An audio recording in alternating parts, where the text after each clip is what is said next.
Hello and welcome to another episode of Literary Gladiators, the show where we discuss and debate literature in all of its forms. If it's written work, it's game. Let's meet the panel. Hi, I'm Larry. I'm Cyndi. And I'm Josh. And this is, we didn't welcome you back for season 16 yet, officially, Cyndi. Oh. But you've been on for two other episodes for the season, and this is the first of two of your works that we're going over. And this work we're going to be discussing is The Lighthouse by Henry Wadsworth Longfellow. It's our second expedition into one of Longfellow's works. We went over The Midnight Ride of Paul Revere beforehand. But do you have a discussion starter? Yes. As I was preparing for this, I was moved by the eloquence, by the fact that it reminds me of a song of a time, the reference to fire by night, the cloud, a pillar of cloud by day, and the fire by night. And I think it's iambic pentameter, I think.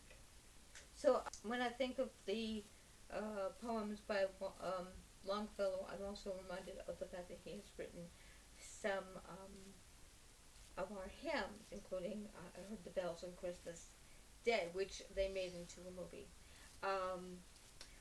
So my question is very simple. Do you have a favorite of his poems? I haven't developed a favorite of his poems yet, but I think that I really liked this one for its description. But what I noticed from Longfellow is that his work is incredibly influential and in the long term as far as American history is concerned.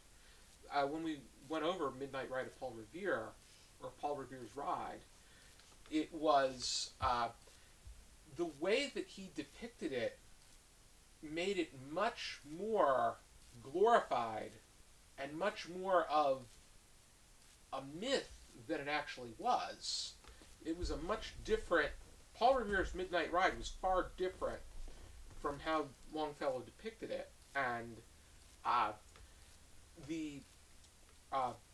he did that in order to rally up support for the Civil War.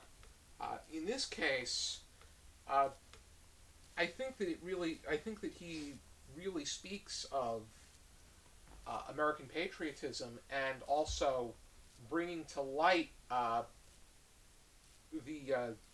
myths, really building on the myths that come with the country, because in stanza number 5, he mentions, and I quote, "Like the great giant Christopher, it stands upon the brink of the tempestuous wave."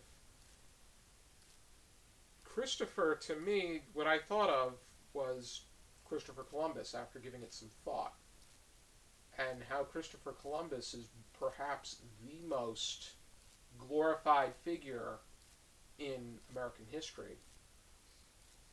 And my mind went to St. Christopher, the patron saint of travelers. That's interesting to know, because it does have a lot to do with traveling and seeing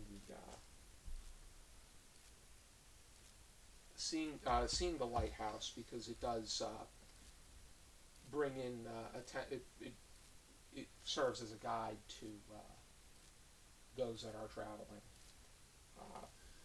Yes, I think that's a more plausible than the Columbus. I also just looked it up while Josh, just before we started, Josh did a really good reading of the poem, and I was tempted to look it up because that line struck me too. Like, who's Christopher? What are they talking about? And just the first Google result that came up said that it's a legendary figure known for carrying Christ across a river. And I don't know anything else other than that. That's just what Google said it was. So the name does mean Christ bearer, so... Christ bearer. Interesting. So, yeah, I mean, could be any of these, but I kind of like where you're going with it, because of the fact that it is the poem. It does deal so heavily with the idea of going to and coming out of journeys. But it's also very coincidental that Christopher Columbus was a traveler. Yes. Yes. It's not like he shined shoes. No, it's not at all. No, one of the It best, probably one of the better known ones. Probably should have shined shoes, Yes. but however, I think that just, and this is part of a collection that I have a collection of Longfellow's poems, but this is not in there, so I don't have the physical copy. But this, I would like to read these poems in The Seaside and the Fireside from 1850, and they have various poems written about each of these, like the building of the ship, seaweed, Chrysaor, the secret of the sea, Twilight, Sir Humphrey Gilbert, the fire of driftwood. Mm-hmm. But I mean, being from the Jersey Shore, I think that lighthouses really hold a significance. Yes. But Now, what do you suppose is meant by the great Prometheus? The Prometheus Yeah, that's the. reference.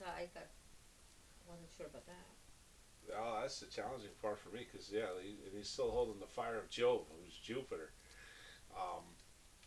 which is of course the idea that Jupiter is the god of the sky, so that Prometheus holding the fire, and which is basically like the light from the sky. You could think of that as how the seafarers would navigate their ships by the night sky, and then when they got close to shore, they would use the fire from the lighthouse to do that. So, The cloud by day, the fire by night. yeah, and that to me also speaks about God. Like, I mean, to me, this is a very Christian poem, though, where the lighthouse is kind of standing in for the church, and that would be the presence of God is described, especially in Genesis. Or no, in Exodus, as a pillar of smoke and as a pillar of fire, when they build the tabernacle for the presence of God in those stories. I specifically look at the beacon as being the symbolism to God, as in the beacon of hope, as part of the lighthouse. Yeah, the light and the darkness. Yeah, it inspired me to name one of my cats Beacon because he had a cross on his chest. Oh yeah. Mm-hmm. And it's on and they say that the light is unearthly, which could also be talking about the supernatural. Mm-hmm. So, and constant, it's as constant as that's when we know that God is very constant and speaks to everybody with love, and that's what the light is described as, being very loving to the lighthouse. Mm-hmm. So yeah, I think there's a lot of metaphor there. Mm-hmm.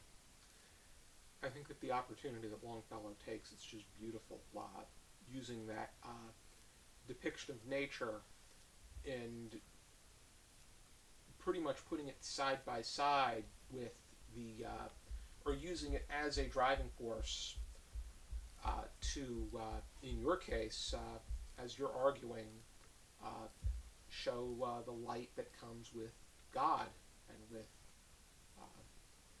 the higher being. Yeah. Alrighty. Was there anything else that we wanted to touch upon? Any particular verse that stuck out? I like the last stanza is probably my favorite, where especially the last lines where the lighthouse is saying its duty is to keep men safe, and man's duty is to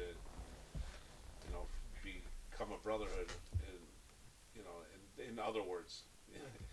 That's not exactly how he puts it, Longfellow, but I think that that's the message, is that God will keep us safe, and we got to go out there and get closer to one another. Yeah. Yeah. Alrighty then. Do we have any final thoughts then? I know. No? Okay. said everything I wanted to. Alrighty, that's a good thing, and I think that really says a lot as far as a work of poetry is concerned. My version that I have is from a Maine Historical Society website of Henry Wadsworth Longfellow's poetry, and this is looks very nice. I want to thank everybody for tuning into this discussion, and I hope you check out some more videos from our channel. Be sure to join us next time for another episode of Glory Gladiators. For now, keep reading.